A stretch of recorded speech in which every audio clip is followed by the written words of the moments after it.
Today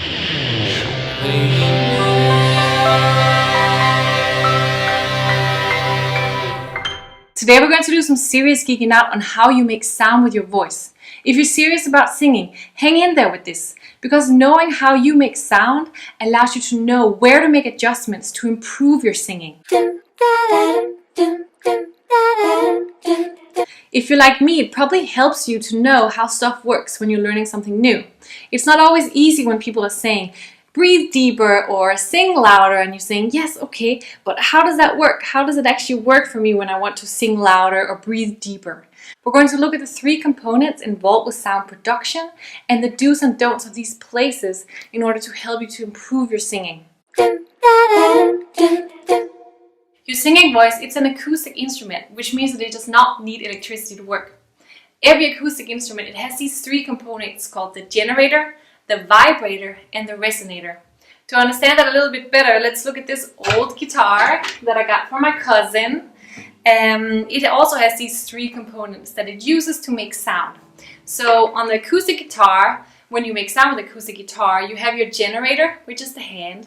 This hand, it generates vibration, and the vibration happens when you play the vibrator, which is the strings, yeah? But on its own, this string actually does not make very much sound. It doesn't make very brilliant sound. So it needs like a hollow body to pick up that sound. And that's where the resonator comes into play. And so the hollow body of the guitar is the resonator. Beautiful. Now your voice, it works just in the same way. We also have a generator, which is our air.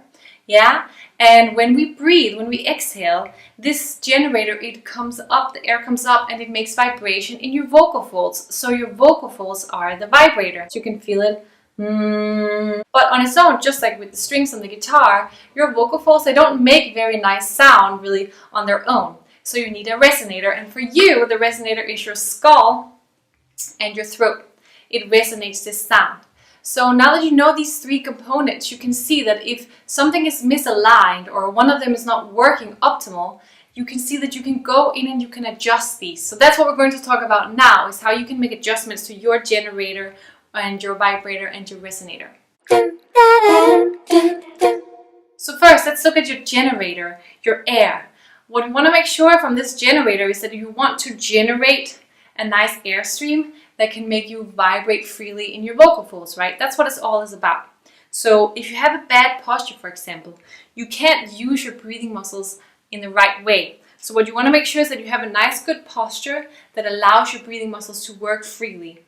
Also, work on your breathing technique. Work on getting to control your diaphragm so that you can exhale that steady stream of air. Let's look at the second component in your sound production system, your vibrator. Here you want to watch out for the dreaded thing, the strain, right? All singers are scared of straining their voices. To avoid strain here, I want to, remind you that we want to relax everything so that the muscles inside your voice box, they can navigate and they can stretch your vocal folds and relax your vocal folds on different pitches. So what a lot of people they do is that they let their voice box get control of the muscles around it. And so that when you try to sing higher pitches, they actually lift their whole voice box. And this causes strain. You sing with that lump in the throat feeling. You might have tried that before. So we want to relax everything. We want to focus on keeping our voice box slightly dampened and very relaxed like this, yeah? Something that's very connected to straining your voice is actually how you navigate your resonator. So let's move on to the 3rd component of your voice, your resonator.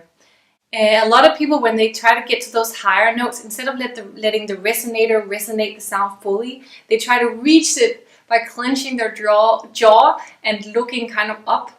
So what happens here is that you're manipulating your throat here and you're causing strain. So instead of going like this on your higher notes, try to actually adjust your jaw to make room for the higher notes. Yeah, that's resonator tip number 1. The second way to make more room in your oral cavity to resonate your sound is to raise your soft palate. Yeah, your soft palate is in the roof of your mouth.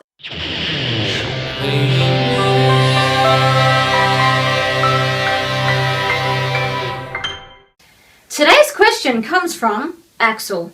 He writes, I have this huge problem, which is breathing. I realized 2 weeks ago that even though I breathe with my belly, I'm not really controlling my exhalation. which results in a burst of breath leading to problems in my passaggio and controlling my voice. Due to my breathing issue, my larynx goes up and my tongue goes back. I know that if I manage to reduce the air pressure, my voice will be free.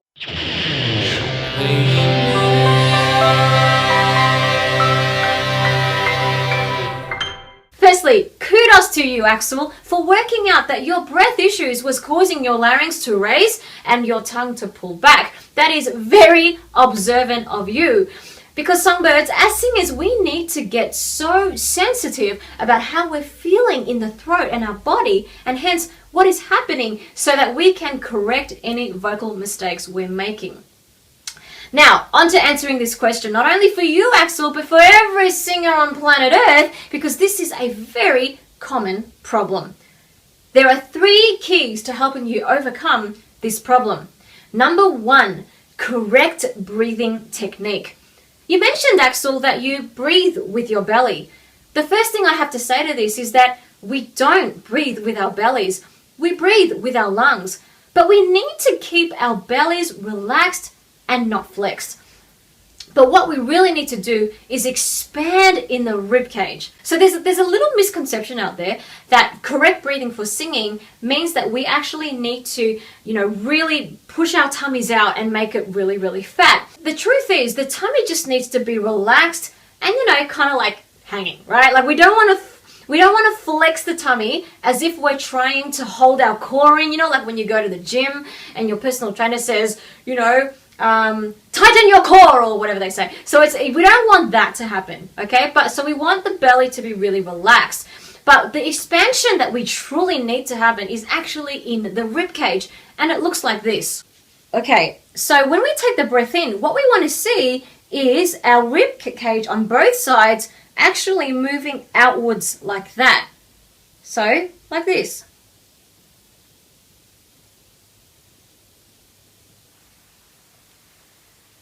Okay, so not necessarily the tummy going out, right? But instead, tummy relaxed and the rib cage expanding sideways. Rib cage expansion is the foundation of correct breathing technique, not so-called breathing from the belly or breathing with the belly. Number 2, over-breathing. Whenever we talk about correct breathing technique for singers, 10 out of 10 singers will overdo it. Like this. This loud gasp of breath is so effortful, and it does nothing to help us take in the air that we need.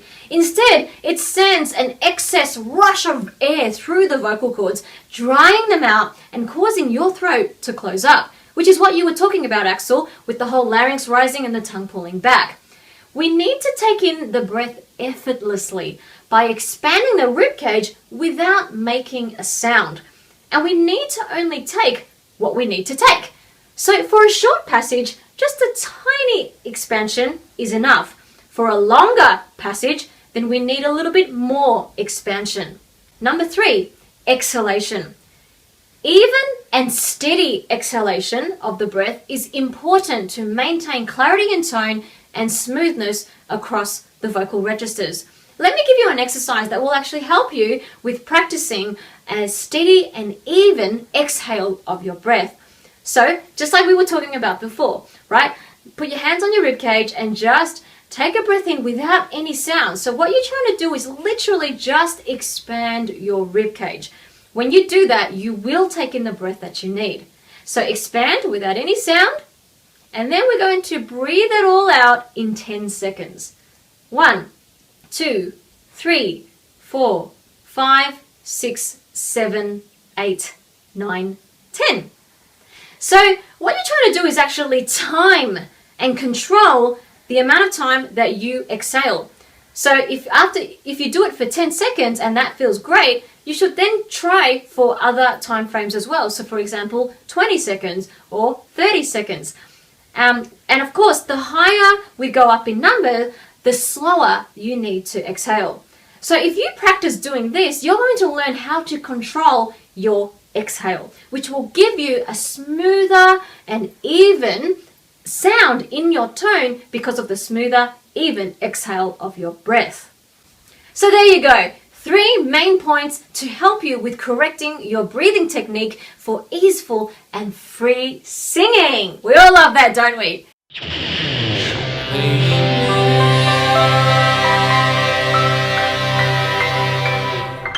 I'm sure you've heard about 1,000 things online or wherever you hear it about singing and the way to breathe. So I just want to keep it super simple for you, okay? It's really not that complicated, okay? It really isn't. So here's what we're going to do.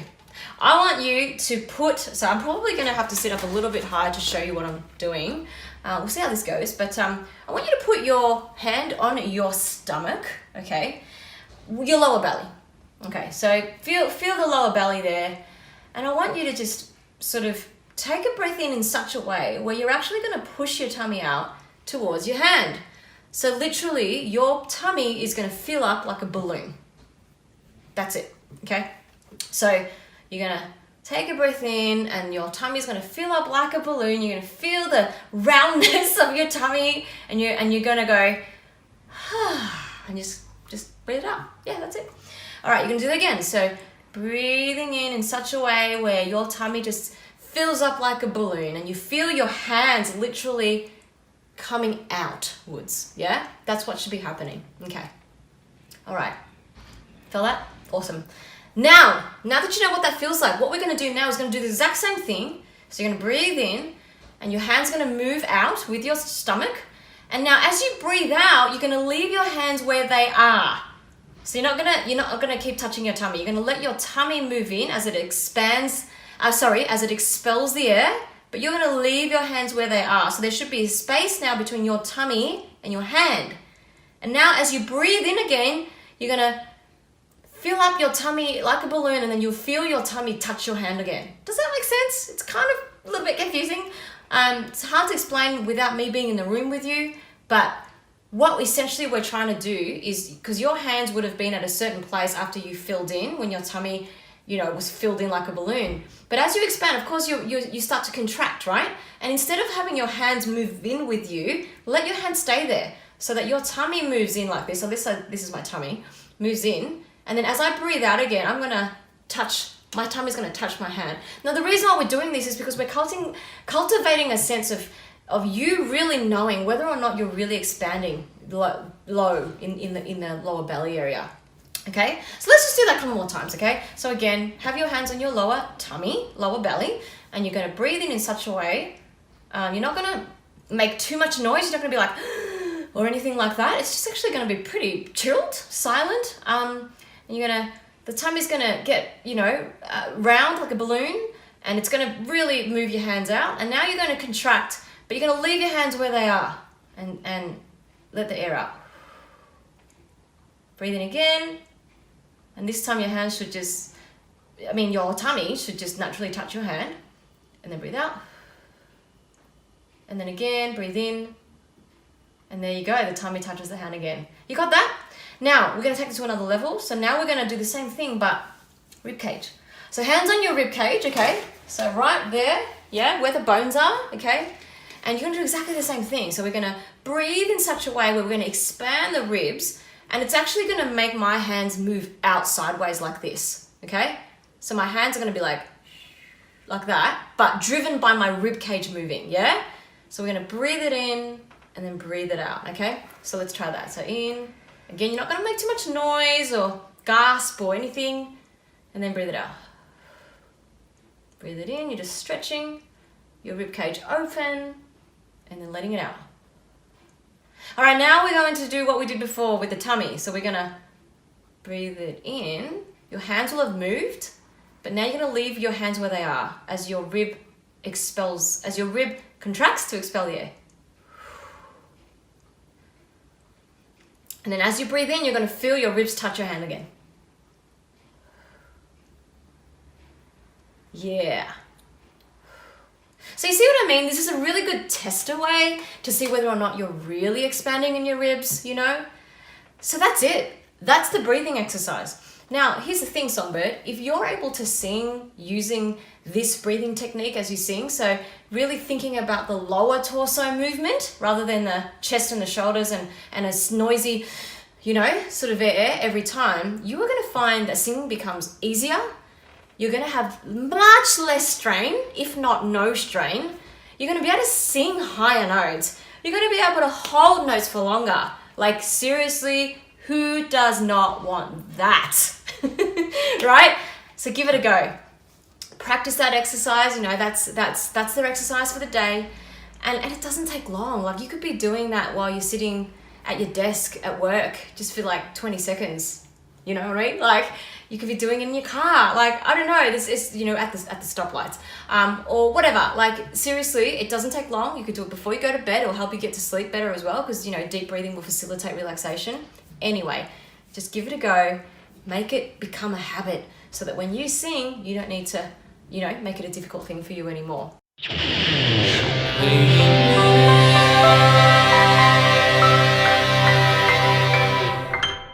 As a singer or student of singing, does breathing from the diaphragm feel unnatural to you?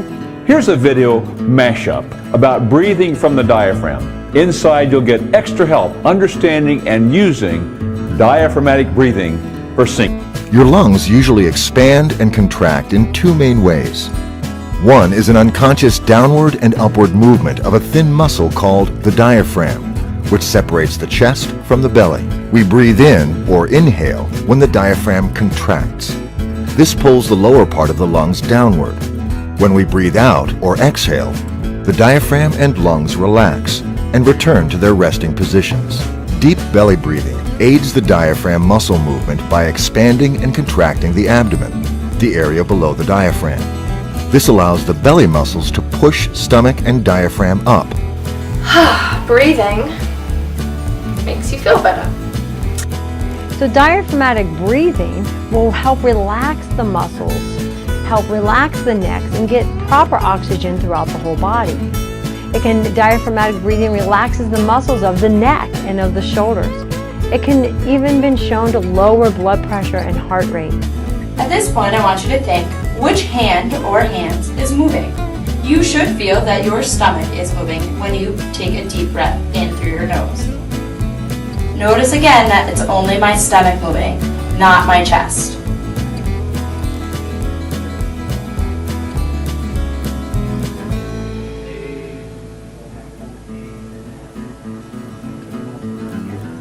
So once you've mastered the lying down diaphragmatic breathing technique, the next progression is sitting up.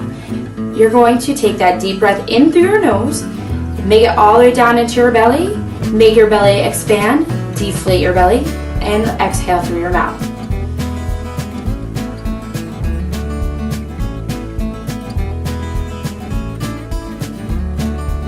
And that is diaphragmatic breathing. So your diaphragm, it's parachute-like. I'll post a picture up, and it's going up and down, up and down.